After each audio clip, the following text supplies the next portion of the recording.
तो सीधे चलते हैं गुवाहाटी, जहां से हमारे पॉलिटिकल एडिटर देवेंद्र पराशर हमारे साथ जुड़ गए हैं। देवेंद्र, क्योंकि आपने अपनी रिपोर्ट में काफी कुछ कह दिया है, लेकिन फिर भी इच्छा तो हो ही रही है सबकी जानने की, आखिरकार हेमंत बिस्वा शर्मा ने जो 4 चेहरे चुने हैं अपने साथ, उनका क्या महत्व है पॉलिटिकली और साथ ही सरकार के अंदर?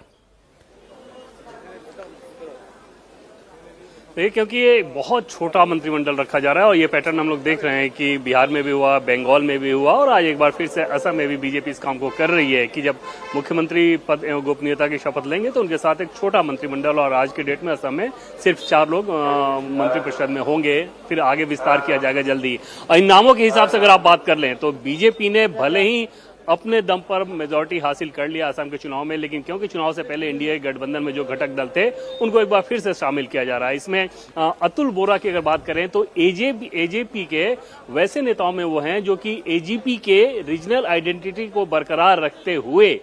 एनडीए के साथ वो चलते हैं, और ये निश्चित तौर पे एक खास चीज होती है कि उसमें एक बैलेंसिंग रहता है। हालांकि पार्टी के भीतर उनके ऊपर दबाव भी रहता है कि बीजेपी के और एनडीए के साथ लगातार रहने के चलते शायद उनकी रीजनल आइडेंटिटी कहीं कम ना हो जाए, लेकिन वो इस बात की परवाह किए बगैर असम के डेवलपमेंट के लिए वो इस काम को करते हैं। आज उन्हें मंत्री पद से नवाजा जा रहा है, 10 विधायक उनकी पार्टी के जीते। दूसरे नाम की बात कर लें तो चरण बोरो, ये वो नेता हैं जो कि बीपीएफ यानी कि बॉर्डरलैंड पीपल्स फ्रंट को वापस बीजेपी के साथ लाने में इनकी अहम भूमिका रही। विवादों से दूर रहकर संगठन के लिए काम करने वाले नेताओं के तौर पे जाने जाते हैं, शांत नेता जाने जाते हैं। पिछली बार भी मंत्री थे और एक बार फिर से उनको हेमंत बिस्वा शर्मा के सरकार में आज शपथ दिलाई जा रही है। इसके अलावा बीजेपी के जो 2 नेता हैं उनमें रामेश्वर तेली की बात करें तो पार्टी के ओबीसी और टी ट्राइब यानी कि चाय बगान के जो ट्राइब हैं और ओबीसी उस इलाके में बहुत ग्राउंडेड नेता, ग्रास रूट नेता के तौर पे उनकी छवि है। उनके पिताजी ड्राइवर हुआ करते थे और बहुत नीचे से उन्होंने शुरुआत किया। बाद में आपने देखा होगा कि डिब्रूगढ़ से लोकसभा सांसद बने और नरेंद्र मोदी सरकार में मंत्री भी रहे थे।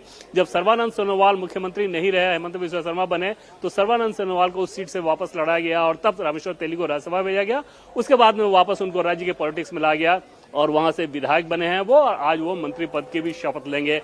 दूसरा नाम है अजंता नियोग, जो कि हेमंत बिस्वा शर्मा के सरकार की सबसे पावरफुल महिला फेस के तौर पे आप उनको जाने, पहले भी वो मंत्री रही हैं। और न सिर्फ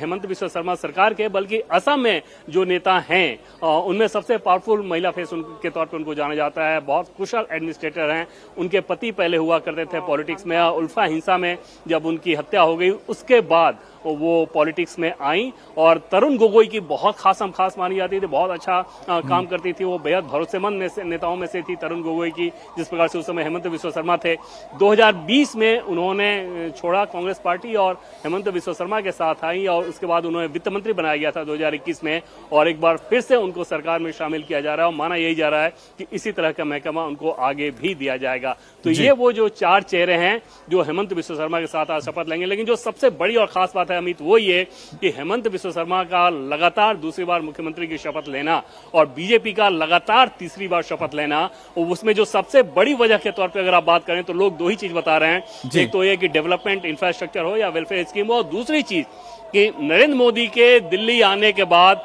असम और नॉर्थ ईस्ट सेंटर स्टेज पर है, पूरा देश उनकी आवाज सुन रहा है। ये फीलिंग यहाँ पर बहुत नजर आ रही है, जिसके चलते शायद इस प्रकार का करिश्मा हो रहा है कि बीजेपी लगातार तीसरी बार सरकार आज बना रही है। जी बिल्कुल देवेंद्र, आपने जो बातें बताई हैं उससे साफ हो जाता है कि आखिरकार जो पूरा रूपरेखा तैयार किया गया इस सरकार का, उसमें क्यों और किस तरह से जो पॉलिटिकल आप कह सकते हैं बैलेंस, संतुलन बनाने की कोशिश की गई है, और साथ ही साथ लोगों का जो अनुभव है उसका भी यहां पर आप कह सकते हैं कि संज्ञान लिया गया है। लेकिन मामा कह के उनको बुलाया जाता है देवेंद्र, और मुझे लगता है कि शायद एक बार फिर से जनता ने इस मामा को मौका दिया है कि उनकी सेवा करें, और उसके लिए थोड़ा इंतजार करना पड़ेगा क्योंकि 11 बजे के बाद शपथ ग्रहण की जो तैयारियां लगभग पूरी हो चुकी हैं।